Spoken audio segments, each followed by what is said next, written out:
શ્રી પરમાત્મને નમઃ. સચ્ચિદાનંદ રૂપાય વિશ્વોત્પત્યાદિ હેતવે તાપત્રય વિનાશાય શ્રી કૃષ્ણાય વયમ નુમઃ. શ્રીમદ ભાગવત. કર્મ નિષ્કામ કર્મ હોવું જોઈએ. કૃષ્ણ ભગવાને કીધું છે કે કર્મણ્ય વાધિકા રસ્તે મા ફલેસુ કદાચન. કર્મના ફળની કોઈ દિવસ અપેક્ષા ન રાખ, નિષ્કામ કર્મ કરો. વૈષ્ણવો નિષ્કામ ભગવાનની સેવા કરે. ચેતસ તત પ્રવણમ સેવા. ભગવાન કૃષ્ણમાં ચિત્ત પોરવી અને સેવા કરવી, આવી સેવા સાચી કહેવાય, નિષ્કામ ભાવની સેવા. વૈષ્ણવો હોય ને એને મુક્તિ પણ ન જોઈતી હોય. એમ કે મને મુક્તિ પણ ખપતી નથી, અમારે મુક્તિને શું કરવી છે, બસ અમને તો સેવા જ જોઈ. સેવા પણ એ કર્મ છે, અલૌકિક કર્મ છે, આત્મા અને પરમાત્માને જોડે છે, સેતુ બાંધી આપે છે. એટલે સેવા કર્મ તમે કરો તોય એનું ફળ તો અવશ્ય મળે જ છે. વલ્ભાચાર્યજીએ કીધું છે કે સેવા ફલ વિવરણમ, એમાં આજ્ઞા કરી છે. સેવાયા ફલમ ત્રયમ અલૌકિક સામર્થ્યમ સાયુજ્યમ સેવોપયોગી દેહો વા વૈકુંઠાદિષુ. સેવાના ત્રણ ફળ મળે. એક તો અલૌકિક સામર્થ્ય તમારામાં આવે, બીજું સાયુજ્ય પ્રાપ્તિ થાય, અને ત્રીજું સેવોપયોગી દેહ મળે વૈકુંઠમાં. તો આ ત્રણ ફળ આપણને મળે છે. નિષ્કામ ભક્તિ કરીને તો એનું ફળ આપણને જરૂર મળે. નિષ્કામ ભક્તિના બે ફળ, જ્ઞાન ને વૈરાગ્ય, આપણે અગાઉ જોઈ ગયા. તો નિષ્કામ સેવાના ત્રણ ફળ મળે: સેવોપયોગી દેહ, અલૌકિક સામર્થ્ય અને સાયુજ્ય. નિષ્કામ ભક્તિ હોવી જોઈએ. નિષ્કામની સાથે અપ્રતિહતા પણ હોવી જોઈએ.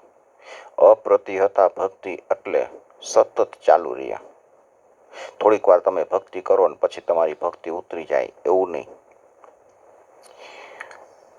થોડીક વાર પછી આપણે હવે બસ હવે ભક્તિ થઈ ગઈ. નરસિંહ મહેતા જેવી અપ્રતિહતા ભક્તિ, આઠો યામ રાધે કૃષ્ણ રાધે કૃષ્ણ. તમને જે મંત્ર પસંદ હોય એ મંત્રનો જાપ તમે કરી શકો. તો આઠો યામ ભક્તિ કરતા રહી, નિત્ય સતત. તસ્માત સર્વાત્મના નિત્યમ શ્રી કૃષ્ણ શરણમ મમ વદભીરેવ સતતમ શ્યેમત્યેવ મે મતિ. હે પ્રભુ, મારું મન છે ને તમારામાં કાયમ લાગેલું રહે. ગોપીઓની ભક્તિ હતી ને એવા પ્રકારની હતી, અહેતુકી, અપ્રતિહતા, નિષ્કામ, નિત્ય, નિરંતર, કાયમ એની ભક્તિ ચાલુ ને ચાલુ. એટલે તો ભગવાન એના ઘરે જાય અને ગોપીઓ નચાવે ને એમ નાચતા હતા. આખા જગતને નચાવનારો નટવર ગોપીઓની પાસે જઈ અને નાચે. રસખાનજી તો કહે છે, શેષ મહેશ ગણેશ દિનેશ સુરેશ હુજ્યા વહી નિરંતર ધ્યાવે જાહી અનાદિ અનંત અખંડ અછેદ્ય અભેદ સુવેદ બતાવે. નારદ સે સુખ વ્યાસ રટે પછી હારો તૌ પુનિ પાર ન પાવે. તાહી અહિર કી છોહરિયા છછિયા ભરી છાછ પે નાચ નચાવે. તાહી અહિર કી છોહરિયા છછિયા ભરી છાછ પે નાચ નચાવે. ગોપી ગીતમાં ગોપીઓ ભગવાનને કહે છે કે અમે તમારી નિઃશુલ્ક દાસિકા છીએ. અમારે તમારી પાસેથી શું લઈ લેવું? નિઃશુલ્ક, વગર પૈસાની અમે તમારી દાસી છીએ. નિષ્કામ ભાવે અમે તમારી સેવા કરતી દાસીઓ છીએ. અમારે તમારી પાસેથી કાંઈ જોતું નથી. આવી ભગવાનની નિષ્કામ ભક્તિ કરવી જોઈએ. ભગવાન પાસે કાંઈ માગવું નહીં. કાંઈ માગો નહીં ને તો તમારી ભક્તિ વધે અને ભક્તિમાં તાકાત આવે. ભગવાન તમારા ઋણી બનશે. ગોપીઓએ ભગવાન પાસે કાંઈ માગ્યું નહોતું. કુરુક્ષેત્રના મેદાનમાં કૃષ્ણ અને ગોપીનું મિલન થાય છે ત્યારે પણ શ્રી કૃષ્ણ પાસે કશું માગતી જ નથી. તો કહે છે સંસાર રૂપી કૂવામાં પડેલા એમાંથી બહાર નીકળવાના આલંબન રૂપી આપના ચરણ કમળમાં અમે રહી તોય અમારા મનમાં સદાય કાળ તમે પ્રગટ રહ્યો. ગોપીઓનો આદર્શ નજર સમક્ષ રાખી અને ભક્તિ કરવાની છે. ઉદ્ધવજી જેવા મહાન સંતે પણ ગોપીઓને ગુરુ બનાવી. એટલે આપણે ગોપીઓને ગુરુ બનાવી અને ગોપીઓ જેવી ભક્તિ આપણે પ્રાપ્ત થાય એવું આપણે ઈચ્છવાનું. ગોપીઓએ પોતાનું સુખ કોઈ દિવસ ઈચ્છું જ નથી. એ તો ઉદ્ધવજીને એમ કહે છે કે શ્રી કૃષ્ણ ગમે ત્યાં રહ્યા, એ સુખી મજા મારીએ, ભલે મથુરામાં રહ્યા, શ્રી કૃષ્ણ જ સુખ મારીએ એવી જ ગોપીઓએ કામના કરી છે. તમે અહીંયા કૃષ્ણને કહેજો કે તમે અહીંયા સુખેથી રહેતા હોય તો અહીંયા આવવાની કાંઈ પરિશ્રમ લેવાની જરૂર નથી. અમારો પરિશ્રમ તો તમને સુખી કરવાનો છે, તમને દુઃખી કરવા માટે નથી. અમે તમારા વિરહમાં અશ્રુ વહાવીએ છીએ, પણ અમારાથી દૂર મથુરામાં રહીને જો આપ સુખી રહેતા હોય તો ત્યાં રહીને સુખી રહેજો. ઉદ્ધવજી, અમારા સ્વામીને કહેજો કે અમારા સુખ માટે મથુરા છોડીને તમારે આવવાની જરૂર નથી. તમારે જો પોતાના સુખ માટે અહીંયા આવવું હોય તો તમે ભલે આવો, ધન્ય છે આવી ગોપીઓને. કૃષ્ણ સુખ માટે જ વિચાર કરે છે. આમ જોઈએ તો મથુરા અને વ્રજ વચ્ચે ઝાઝું અંતર નહોતું, પણ કોઈ ગોપી કૃષ્ણને મળવા માટે ગોકુળથી મથુરા ગઈ હોય એવું ક્યાંય ભાગવતમાં આપણને જાણવા મળતું નથી. ગઈ જ નથી કોઈ. ગોપીઓની કૃષ્ણ ભક્તિ નિષ્કામ છે. બસ ગોપીઓનો કૃષ્ણ પ્રેમ છે એ નિસ્વાર્થ છે. કેવો છે ગોપીઓનો કૃષ્ણ પ્રેમ? દ્વારકાધીશ, દ્વારકાના નાથ એકવાર બીમાર પડ્યા. પ્રભુ બીમાર પડે કોઈ દી ખરા? આ તો નટવર છે. ખબર પડે કે મારા કેટલા ચાહકો છે, શું છે. એકવાર બીમાર પડ્યા. પોતાની સ્વયં સર્જિત બીમારી હતી કે હું બીમાર છું, કોઈ પણ દવાથી બીમારી દૂર ન થાય. પ્રભુ શું કરી તો તમારી બીમારી દૂર થાય? પ્રભુ કે મારી બીમારીની એક જ દવા છે. જો કોઈ વૈષ્ણવ મને એના ચરણની રજ આપે તો એ ચરણ રજથી મારી બીમારી તરત દૂર થઈ જાય, તત્ક્ષણ દૂર થઈ જાય.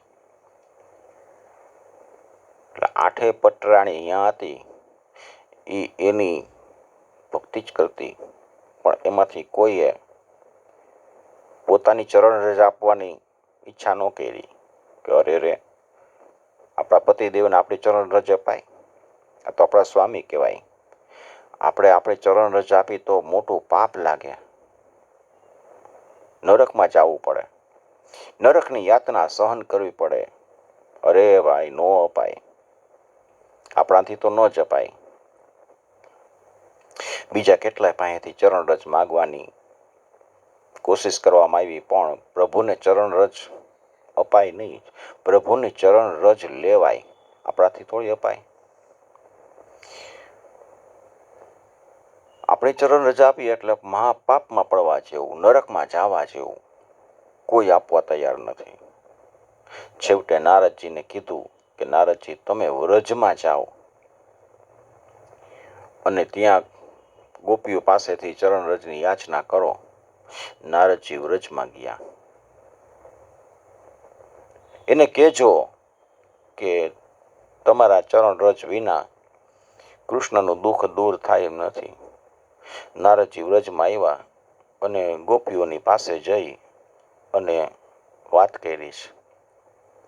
નારદજી ખુદ પોતાની ચરણ રજ આપી શક્યા હોત, પણ નારદજીએ વિચાર કર્યો ના, આપણે ન અપાય આપણી ચરણ રજ. ગોપીઓ પાસે જઈ અને ગોપીઓને વાત કરી. ગોપીઓએ બધી વાત સાંભળી. ગોપીઓના આંખમાં અશ્રુ આવી ગયા. ઓહો,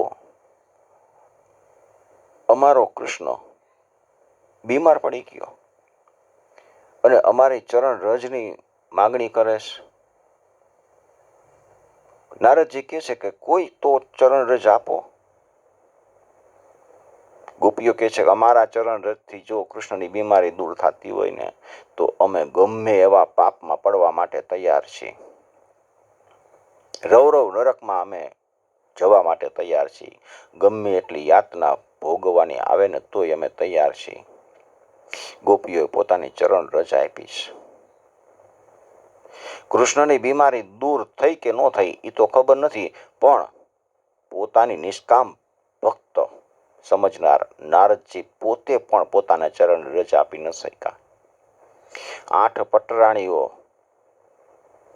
એનો અહમ, એની બીમારી એ પણ ન આપી શકી. ભગવાન પાસે કોઈ દિવસ માગવું નહીં. માગવાથી આપણો અને ભગવાનનો બેયનો સ્નેહ ઓછો થઈ જાય. કોઈ વ્યક્તિ પાસે તમે માગો ને એટલે કિંમત તમારી ઘટી જાય. ભક્તિભાવમાં તમારી ઓટ આવી જાય. પ્રેમ ભાવમાં મિત્ર મિત્ર વચ્ચે, સંબંધી વચ્ચે ગમે તેની પાસે તમે માગો એટલે તમારો સંબંધ ઓછો થાય. ન્યૂન્યતા આવી જાય સંબંધમાં. ભગવાન તો અંતર્યામી છે, એને ખબર છે. એને તમારા બધાના દિલની વાતની ખબર છે. એને ખબર છે કે આને શું જોઈ છે, આને કેટલું જોશે. એ નો આપે ને તો એ મેળવવા માટે ભગવાન પાસે માગણી ન કરાય. ઈચ્છિત છે એ તમને આપવાના જ છે. નથી આપતા એટલે ભગવાનને ખબર છે કે આને એ વસ્તુ આપવાથી એમાં એનું ભલું નથી. પ્રભુ સર્વશક્તિમાન છે. જો આપવું હોય છે તો ગમે એમ કરીને આપી દેશે.